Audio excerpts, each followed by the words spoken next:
काहे खाती बड़ू हमरा दिलवा के डाहत हो। काहे खाती बड़ू हमरा दिलवा के डाहत हो। अतने बता द तू बड़ू का चाहत हो।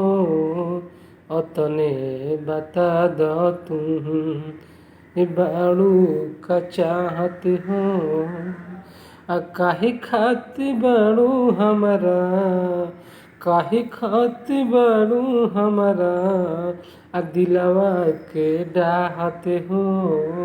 अतने बता द हमके बड़ू का चाहत हो। अतने बता द हमके बड़ू का चाहत हो। अतने बता द हमके।